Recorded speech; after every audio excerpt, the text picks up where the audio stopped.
There's a scene in 2001, A Space Odyssey, where an astronaut pulls out a thin, glowing rectangle, watches the news on it, and sets it down on a breakfast tray. Stanley Kubrick filmed that in 1968. Apple released the iPad in 2010, and when Samsung tried to argue in court that Apple hadn't invented anything new, their lawyers literally cited that scene as legal evidence. A science fiction film from 1968 showed up in a billion-dollar patent dispute in 2011. That's not metaphor. That's not coincidence. That's how this actually works. Because here's what we get wrong about science fiction and technology. We think sci-fi predicts the future. It doesn't. It creates it. There's a difference. Prediction is passive. You're watching from the sidelines.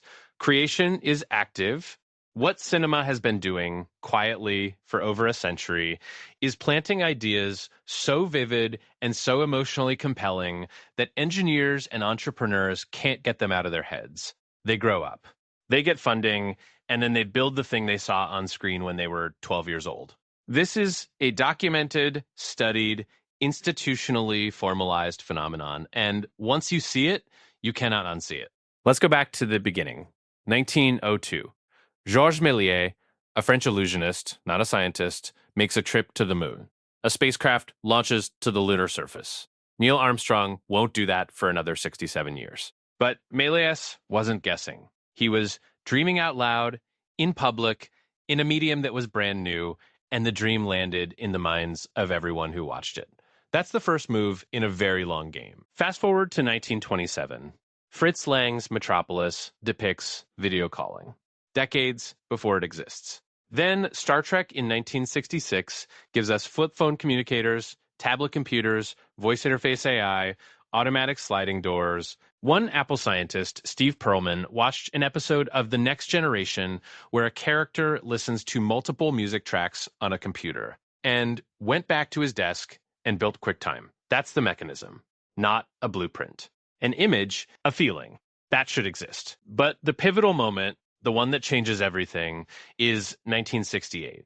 Stanley Kubrick makes 2001, A Space Odyssey, and he does something no filmmaker had done before at that scale. He actually consults the scientists, anthropologists, aeronautical engineers, nuclear physicists, AI researchers. Marvin Minsky, one of the most important figures in the history of artificial intelligence, was an advisor on that film set. And Minsky later said that 2001 helped spark his AI career. Think about that. The movie that depicted AI inspired the man who helped build real AI. The loop starts here. HAL 9000 gives us natural language processing, voice recognition, lip reading, emotional expression, autonomous decision-making. In 1968. In the 90s, MIT, NASA, and IBM labs were literally benchmarking their AI systems against HAL's capabilities. MIT Press published a book in 1997 called HAL's Legacy, essays from leading AI researchers asking, how close have we actually gotten?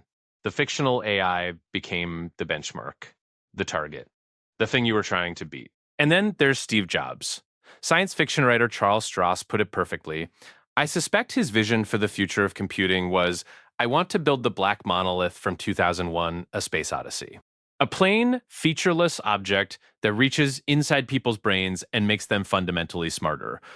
Every device he produced, from the Macintosh onward, had some aspect of the monolith to it.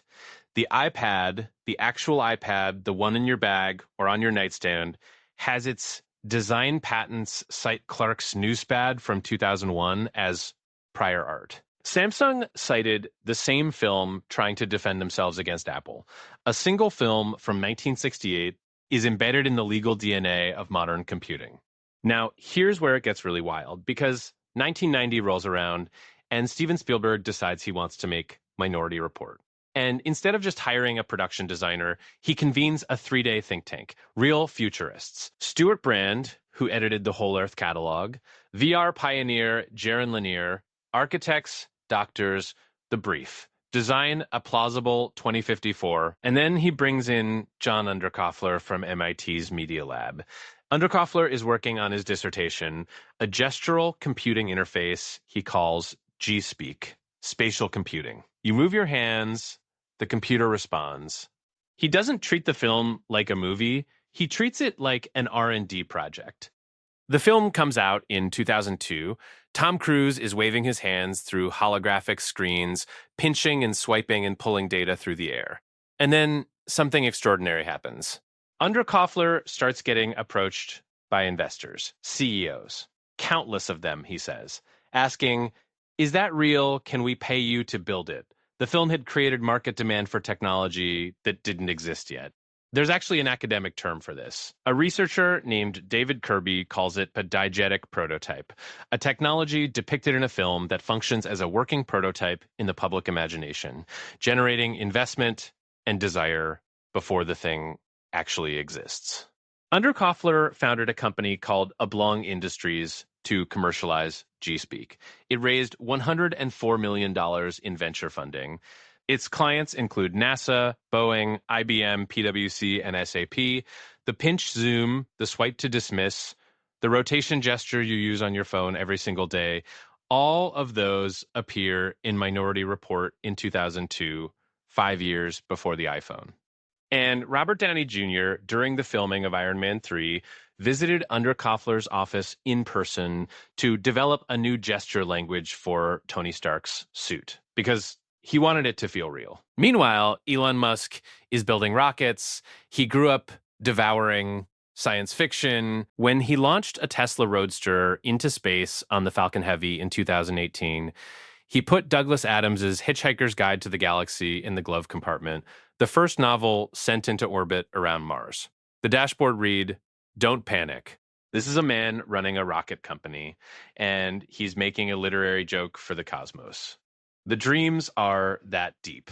Philip Rosedale built Second Life because his wife handed him a copy of Snow Crash, Neil Stephenson's 1992 novel that coined the word metaverse, and he read it and thought, we can actually do that. Tim Berners-Lee, inventor of the World Wide Web, credits an Arthur C. Clarke story for sparking his curiosity about connecting computers on a grand scale. The former head of Google Search, Amit Singhal, grew up in India watching Star Trek and dreaming of space.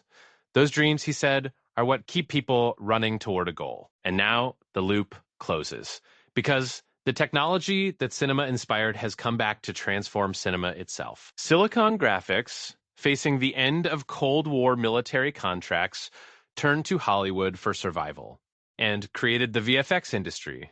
Jurassic Park in 1993, The Matrix in 1998. When Christopher Nolan made Interstellar in 2014, he hired Nobel Prize-winning physicist Kip Thorne and asked him for the actual equations for a black hole. The VFX team had to write entirely new software because existing rendering programs assumed light travels in straight lines. The result?